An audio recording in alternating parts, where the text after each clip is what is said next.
Hello and welcome to my very first video about making something for a guy.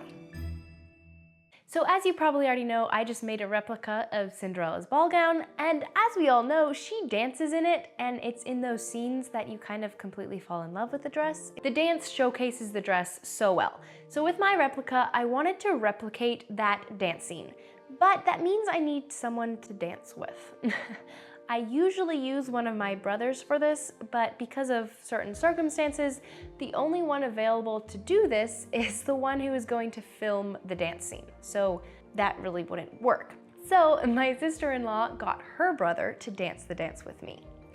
Anyway, all that to say, I realized I needed to make an outfit for him because I'm wearing this ball gown and I'm just gonna put him in a suit or something?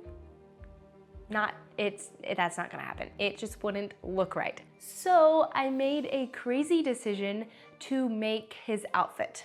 And just FYI, I've only made some historical shirts and pajama pants for my brothers and dad before.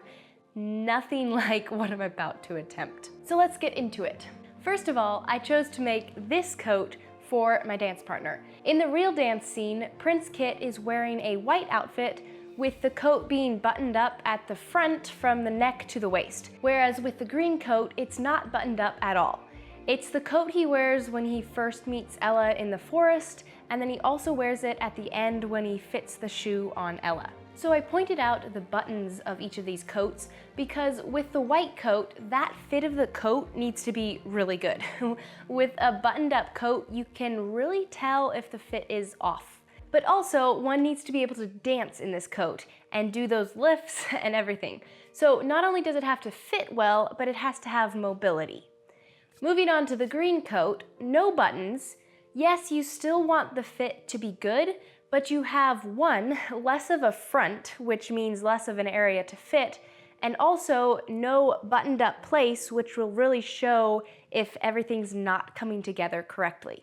Now you're probably wondering if I'm just lazy and that's why I don't want to deal with the fit of the coat and the buttons and such. So yes, maybe a little. But this coat needs to go from fabric to finished in about 3 weeks, and I have a Cinderella dress that needs to be finished at the same time. Plus, I was only going to have about 2 fittings with Brice, who is my dance partner. Okay, so that feels like a lot of explaining, so let's move on to the actual coat details. Oh wait, one more thing. Before I decided on this green coat, I was a little bit worried that the green might clash with the blue of the dress, but then I found this promo photo. They did it and it worked really well. So first of all, the fabric of the coat. With my first musings and such, I thought it might be a velveteen fabric, but the more I looked and inspected and zoomed, I realized it's probably a leather suede. Now I'm not sure about this, but with the texture of the material, it's not soft enough to be a velveteen, and to me it looks like a suede leather texture. So I wasn't actually going to make a leather coat, so I found a substitute, which is a PU leather suede in an upholstery type fabric. I was hoping this upholstery fabric would be thicker, so it would give the appearance of real leather as far as how it wrinkles and such. But once it came in the mail, it turned out to be much less structured than what I was hoping for. So this will just mean I need to stiffen it up with some interlining and such. Next detail, which is the most obvious, all the embroidery. There's so much embroidery on this coat. So I've digitized embroidery patterns before. I did my Alice in Wonderland embroidery border on that skirt, the Nutcracker embroidery. With all of those, I started with a photo and then turned it into something that my embroidery machine could stitch out. But for this one, I decided to make it easy on myself, and I found someone selling the embroidery files for this coat. I purchased it and I did a test piece. And here's where my perfectionism comes into play. And thank you to Skillshare for sponsoring this video. There are so many things we can learn in our lifetime, and Skillshare is the perfect place to get you started or continue your learning journey. With thousands of online classes in so many topics, you can have free reign in picking a class that inspires your creativity and hones your existing skills. A class taught by Gia Graham perked my interest of hand lettering, specifically on my iPad. The class is called Hand Lettering in Procreate: Fundamentals to Finishing Touches. I love a good bit of graphic design and hand lettering, but I'm not that great at it, so this is the perfect class to help inspire my journey. The first 1,000 people to use the link in my description will get a free trial of Skillshare Premium membership, and after that, it's only about $10 a month. So let's go explore and learn together with Skillshare. The embroidery files are awesome, they're great, but they are a different stitch than the real coat. These files are very 2D looking embroidery, whereas the real ones have a very 3D look to them, especially with the leaves. They also are created with a satin stitch, so they go like this to create the leaf. But with the purchased embroidery files, the leaves are created with a fill stitch. So it kind of makes multiple stitches in the leaf to fill it in and create that leaf shape, if that makes sense. So my first thought was to see if there was a way to easily edit these files into what I want.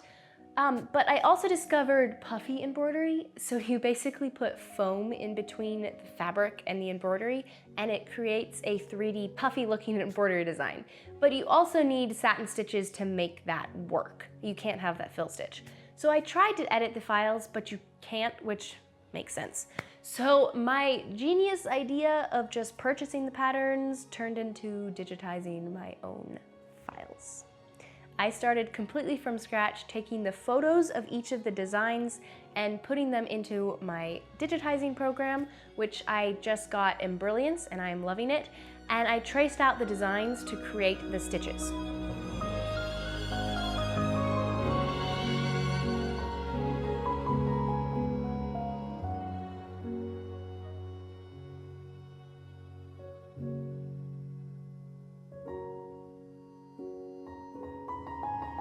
By the way, creating a file with satin stitches is actually harder than just regular fill stitches. It's just the way it works. I didn't know this, but now I do. Now, I probably spent about 15 hours digitizing these files, and I have decided to sell them. So if you want the embroidery files for this coat that have a satin stitch, plus with the capability to do puffy embroidery, you can find the link up above and down below in the description. But I want to be very clear. I did not use the other person's work in any way while creating my own embroidery files. That would be stealing, and I in no way want to give the impression that that is okay. Not at all.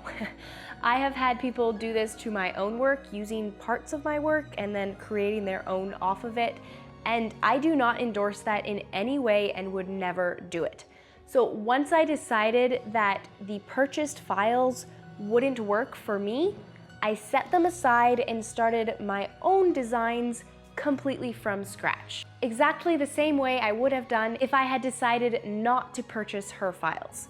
I have actually linked her listing in the description. If you prefer the look of that flatter embroidery, be sure to check that link out. Her designs are great. But again, I am making a point about this because it is important. I started from scratch, and these are my own twist on replicating the embroidery designs for this coat. And the reason I wanted to make my designs available to you all was because I want you to have those options of that satin stitch or the puffier look if you want to go that route. I just wanted to offer what I used in case you like that style better. With that, let's move on to actually making this coat. Oh, and I didn't buy a pattern for this coat. I did use this pattern as a base pattern just for the basic shape and size, but after getting those things from the pattern, I paved my own path into this coat pattern, which was maybe a mistake.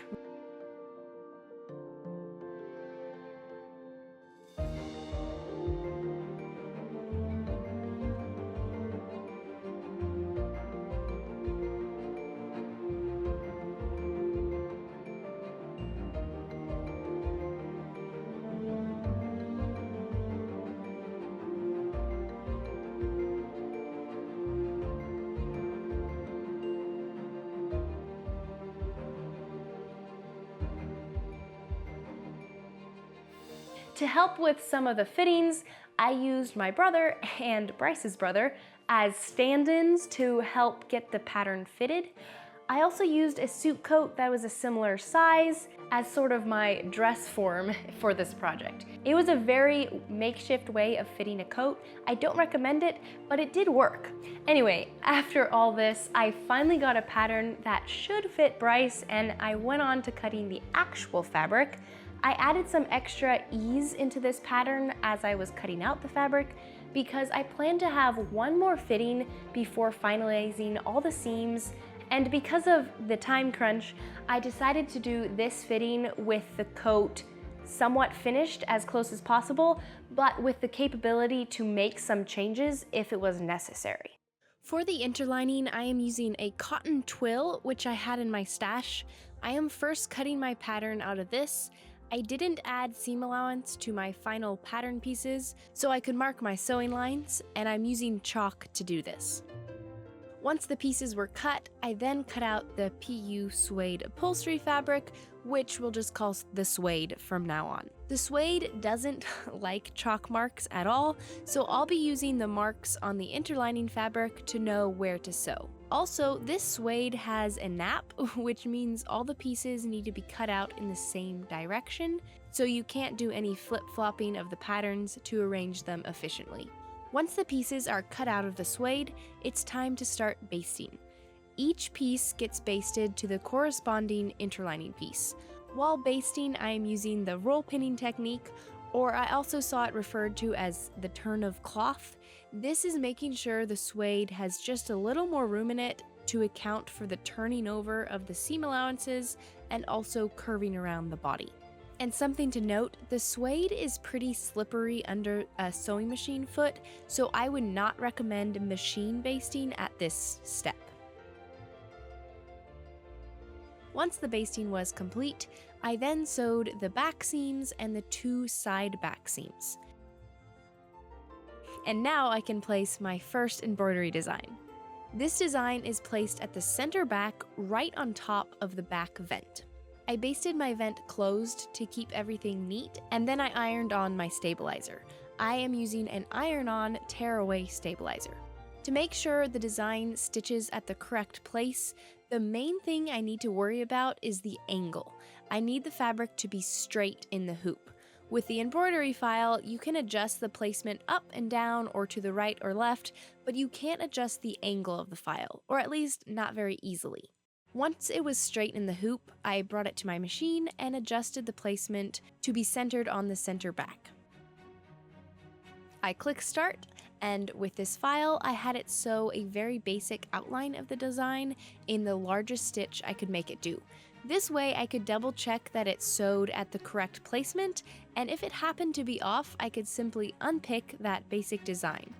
Fortunately, I placed the design correctly, and it could start doing its thing. After it stitched out the stem and the under petals of the flower, the machine pauses and I put my foam underneath.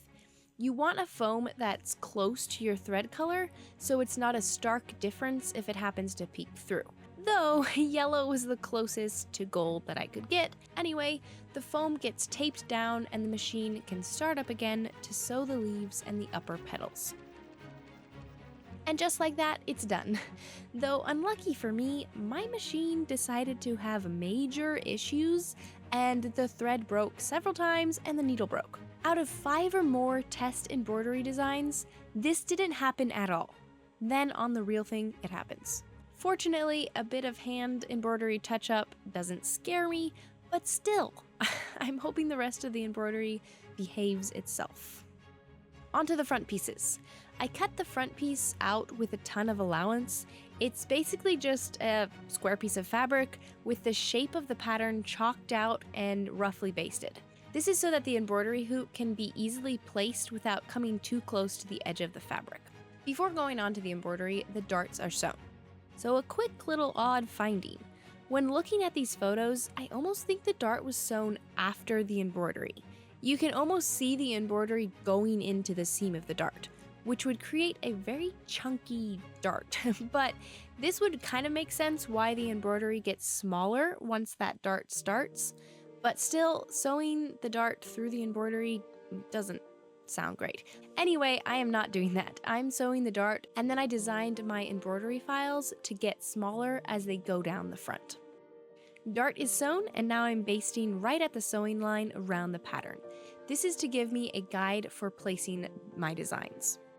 And now for some playing around with the angles and placement. I am using my test pieces to get a real idea of what angle I want, though you could always print up the designs on paper and then find the placement that way. With each of my designs, I have what I'm calling my straight line. Based on the angle of how I want the design to be, I am then basting my straight line onto the fabric. It takes some time to line up, but that straight line needs to be straight in the hoop, and thus your embroidery placement will be the way you want it to go. A tip learned from my mistake: once you're happy with the placement of the hoop and it's all secure, take out the basting stitches. Once the embroidery goes on those stitches, it is extremely hard to get those stitches out.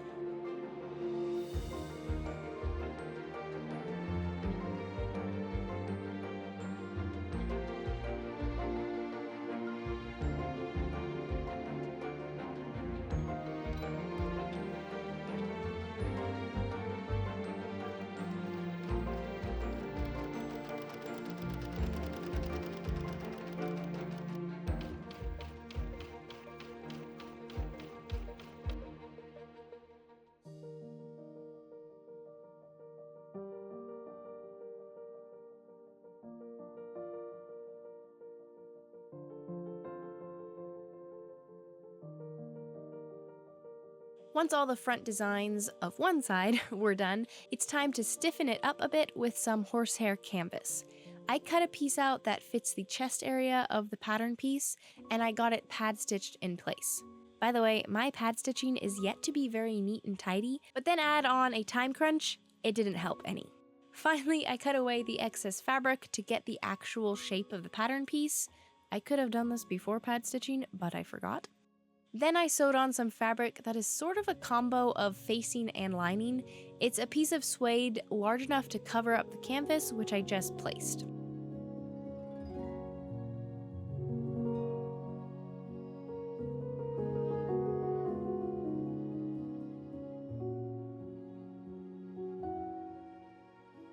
And the same process was repeated on the second front piece, and now I can attach them both to the prepared back.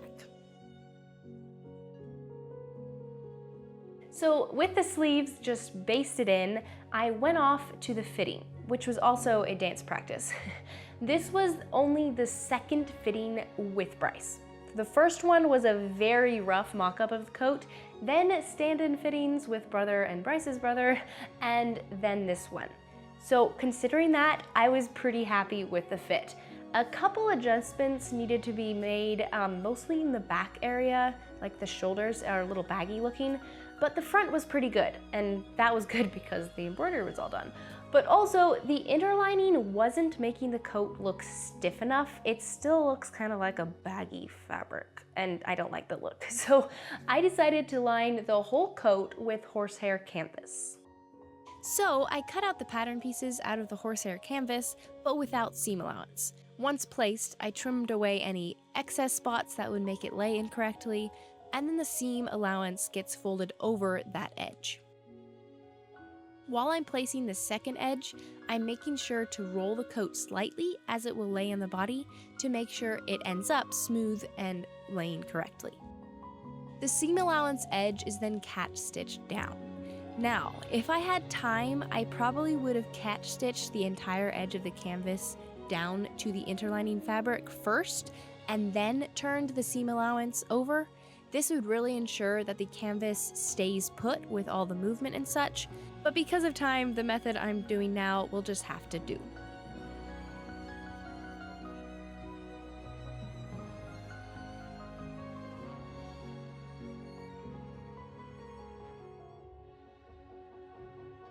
For the collar and the cuffs, I cut out a piece of fabric large enough to fit the embroidery hoop and then basted out the collar and cuff patterns.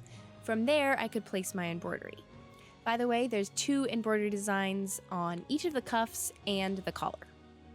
After placing the embroidery, I cut the collar out and then got some horsehair canvas pad stitched into place. I did the same thing with the cuffs. And can you tell my time crunch is catching up with me? And there's also gold trim attached to the collar edge as well as the seam between the cuff and sleeve. Last thing, the lining. This would have been a time-saving thing to just skip, but I actually can't do that with the tail flaps. I can't leave those unfinished because it would be visible. And thanks to this scene, you can see the color of the lining and it looks like it's blue. So that is what I'm doing.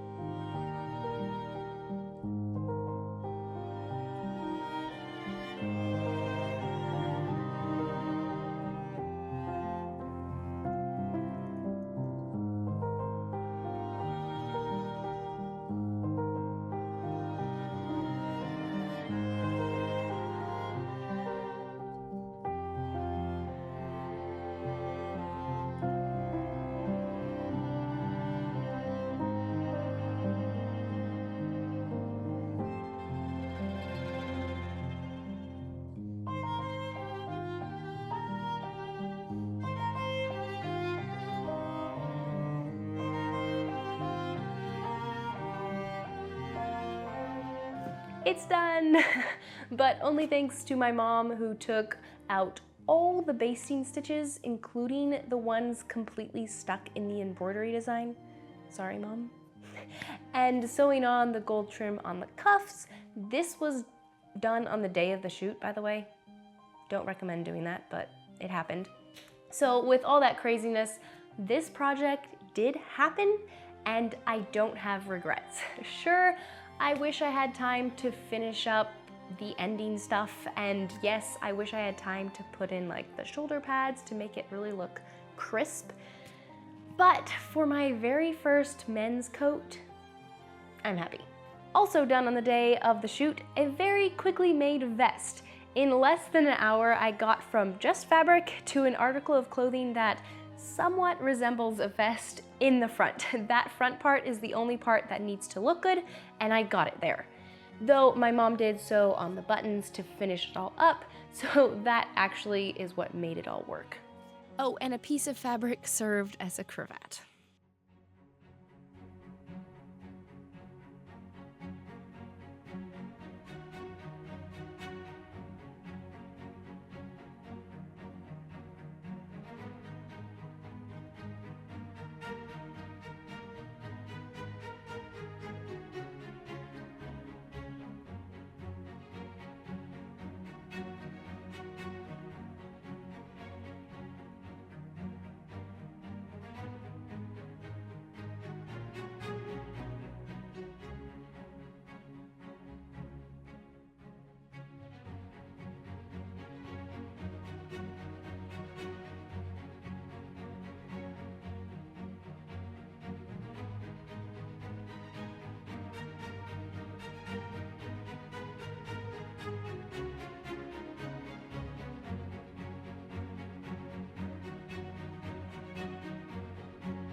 So thanks for watching. If you're an actual tailor who makes men's coats, I'm very sorry. I probably butchered the standard of making a coat. Maybe next time I'll be able to do more research into the real tailoring practices and I won't be so mishmash, but this was fun. So anyway, as always, a huge thank you to my patrons and YouTube members for their support. You are the best. Thanks for being on this journey with me. And don't worry, you don't have to wait too much longer for that dance video.